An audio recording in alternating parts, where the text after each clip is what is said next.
Mr. Walk. Right. So my part of the Beat Miners union really formulated on the Smith Wesson album. Right. Before 93's Enta Da Stage, did you have any other placements prior to?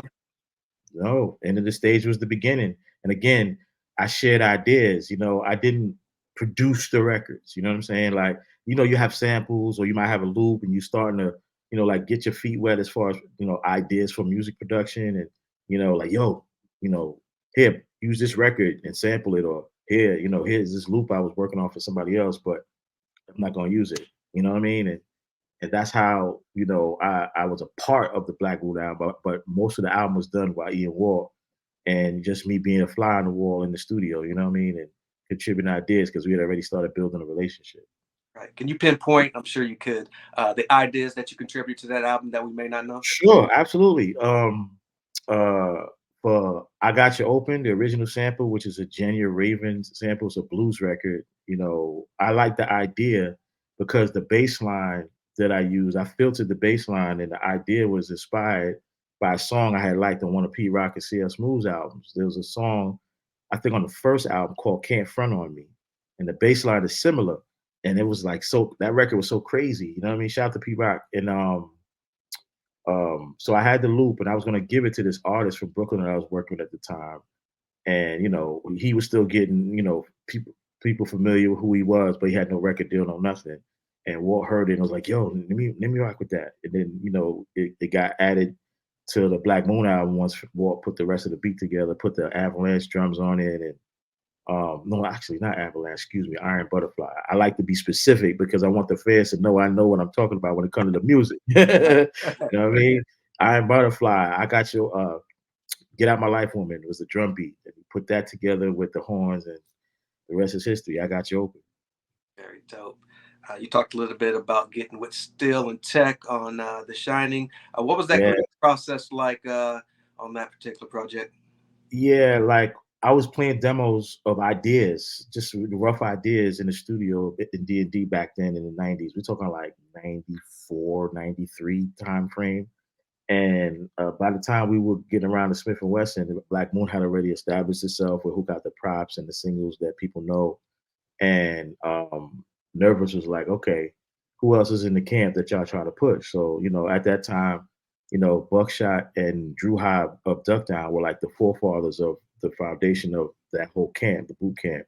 So the decision making on music was them. You know what I mean? So, like I said, I demoed a couple of records because of the relationship I built with Steele once he recognized my ideas, hearing them in the studio. And he used to just come by the crib and just, rock with me. So we came up with a couple of tracks. One of them never made the album, and then the other one actually made the album. I think Recognized, which was originally a demo, made the album. And then I did two other records on the album, which was Home Sweet Home and Wipe Your Mouth, right? Right. And as far as me being an advocate of having a lot of vinyl records and a lot of ideas, when Evil D was putting together Bucktown, somewhere along the line, I think I had loaned E.O. Walt the original record that was a sample used for Bucktown. I didn't make the beat, but I, just gave him sample. Right. But that was how it was with the Beat Miners. Like, if we wasn't making the beats individually, we would collaborate collectively, whether it was just an idea or mixing a record for somebody or, sharing a sample or, whatever it was. We was just contributing ideas with each other as we could, Right. Any highlights as far as studio sessions go that stand out during this album? Wow, man, it's a couple. I mean, of course, the classic Bucktown, you know what I mean? Once that beat was put together and they recorded the verses, if you pay attention to the chorus on that record, it starts with just text saying Bucktown in the first hook. Then in the second hook, it's like him and Steele together. And then in the last hook, it's the crowd of people saying Bucktown. So by the time we get to the last chorus, it was everybody that was in the studio at that time just come in the booth and just yell at Bucktown, home of the original Bill Clappers, Bucktown. You know what I'm saying? So that was dope energy back then, man. For real. Dope, dope. As we move on, we're going to jump into your discography. Very Yeah, lengthy. We won't jump into everything. We'll be here all day. of course. I wouldn't mind that. But we'll It's keep all it good, man. straight to the point. you got with OGC in '96 on The Storm. What do Yeah, you remember most about that creative process? man. I'm glad you brought that up. Shout out to Strang, um, Louisville, DOG. When we worked on that album, we had already done Smith and Wesson's first album, and what I do remember was, you know, we were in the process of doing both Helter Skelter and OGC's album. For the record, they were supposed to do a whole album together. If you remember the single, they came out with a single, the Fab Five. Remember that? La Fla La Fla. So it was Blah and La Fly, and La Flor La Fly Scotia was my song, but that was the B side. It wasn't the A side. And when that song took off, instead of doing a whole album together, the decision was made for them to each do an album. So first Helter Skelter's album was made, and then OGC's album was made. And because around the time that we did the music for both of those albums, and I say we being the whole Beat Miners, it was me that was demoing some of the records that led to like both OGC and Helter Skelter's albums. You know what I mean? I demo records. Shout out to Special Ed. I demoed some records at Special Ed Studio in Brooklyn, and that's what made the albums. Like for Helter Skelter's album, one of the demos was "Let the Brains Blow," and that made the album. And then with OGC, I think one of the demos was "Elite Fleet," which made their album.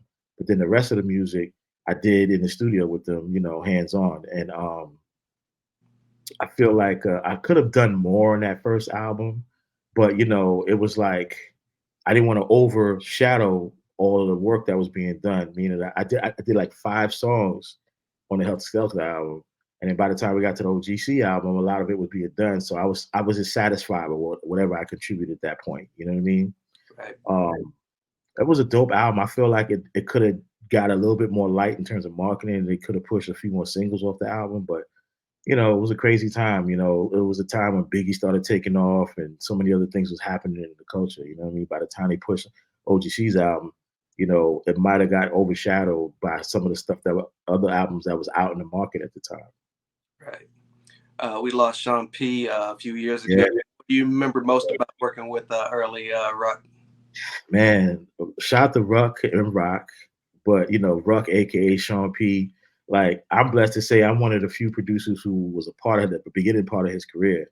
Like some of my favorite songs on that Helter Skelter album in particular was Understand, Therapy, um, Soldiers Gone Psycho, of course, Let the Brains Blow. You know what I'm saying? Right. And mind you, these song titles sound violent, but it was nothing but lyrical skills, man.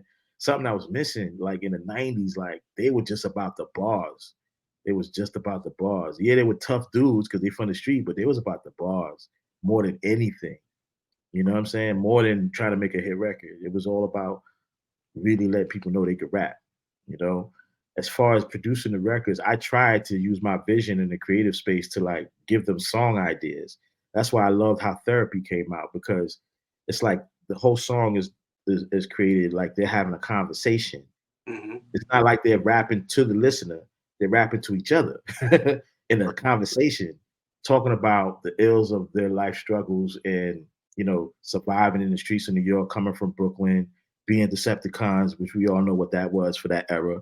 You know what I mean? And the conflict of trying to be good people but dealing with the street life and trying to balance out the spirit in them. You know what I mean? And that's why they said I need therapy. That's where the concept came from.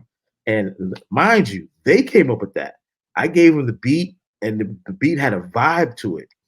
Because I put like a jazz sample from Milt Jackson that was used by Pete Rock on Carmel City, but I chopped it. I only used half of the notes that he used, right? Right. Then when I put the beat together, I found a Polish jazz vocalist named Ursula Dudziak, and those are the vocal sounds that you hear in the background. And it's funny because I think that track inspired like the artwork because you notice they got the nocturnal and the owl and stuff like that because you hear the vocal samples like you know what I'm saying, it sounds real spiritual. Right. So that's why I love that record in particular because the conversation piece was really dope. It made people realize that yeah, they street dudes, but they actually can think and they have a conversation. They have something to say. You know what I mean?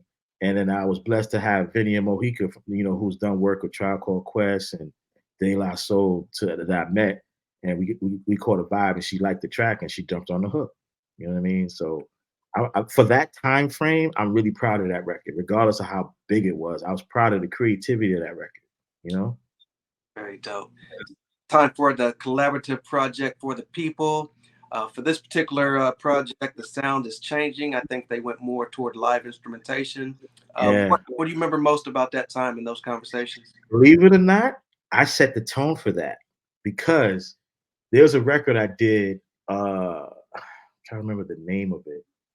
I think it was called "Lickle You Boy." Them. It was a slang patois, words they put into the title.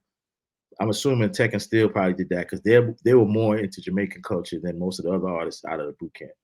And I played over a Bob, not Bob. I'm about to say Bob Marley because I have him in the back of my mind, but it was a Barry White record. I played it over the whole instrumentation, right? And um, I know they wanted to do more records like that, but I only did like one or two tracks on that for the People album.